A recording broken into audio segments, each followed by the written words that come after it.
the research is intriguing 2 decades analysis on all the data that I collected since I start to correlate the Formula One engineering excellence, how they work, how it's possible for them in 2 seconds to go into the pit lane, boom, and change the tires and go out, and how they can do this in a way that is a symbol of human engineering and craftsmanship excellence that is not possible to see almost in any other industry. And so, since that meeting I had 25 years ago, I start to understand, okay, we have a structural problem in our industry, in IT. Also, because I am an engineer by master degree in robotic, telecommunication, and software, I start to see the stark contrast between being an engineer and being a software engineer. And so I start to ask myself, Mike, could it be that we have a problem or lack of standards in IT that prevents us to deliver at the same level of quality of the other engineering field?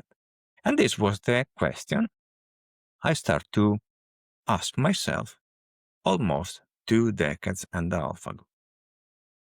From this commencement of my journey, I catalog data. I put a lot of experiments in place, hypotheses. Some of them, they were correct. Some of them, they proved totally wrong. But after a while, last autumn roughly, I was able to come out with an intriguing domino sequence of social behavior that, starting from the lack of standards, are creating the actual IT field where we believe as IT leaders that coming into a company with a fantastic playbook, we can fix it with a snap of the fingers. And this very common behavior, believing in that for a lot of leaders, but indeed is not true. And I will show you why it's not true, exactly because it's the thesis and the hypothesis that is confirming the 1% paradox. So let's start with the lack of standard. In the lack of standards, as you see, we have a stark contrast between what we have in IT as professionals and what we have in other fields like medicine, healthcare, and engineering.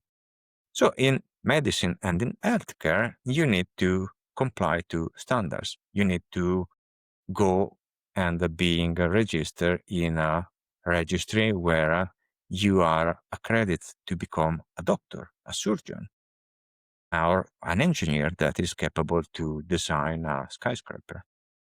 And they have a system in place that is creating trust and reliability. So we know that an engineer that is designing a skyscraper is designing it with so many safety features in the product by design that we are pretty sure that we can sleep between 2 pillows. Or that we go to the healthcare and we take a surgery and we can go home with our food without any issue after the surgery. And we put our lives in their hands. Why? Because they have a strict adherence to standards, high quality standard, because life matters. In this situation, we know that what they are doing is tip-top. On the other side, we have IT, where anybody can be a software developer. So the quality is very inconsistent. We can have quality of software that is space grade or nuclear power plant grade, and software that can be a normal application that doesn't work at all. And this is because we don't have absolutely standards that are enforcing predictable quality. There are some standards we understood with some guests, especially on the German side, like the TUV, SUV, but they are standards that are more process-oriented, like the ASPICE for car or automotive or other standards, that they are looking at them, enforcing the process to ensure the quality instead of ensuring the quality per se. And so with this, and with 130 guests, I wasn't able to demonstrate it differently. We can say IT doesn't have any standard, or at least the lack of standards to ensure quality and to set the bar to a engineering level or to a high grade of quality is not present. And this is an intriguing scenario because it's the field of IT since decades.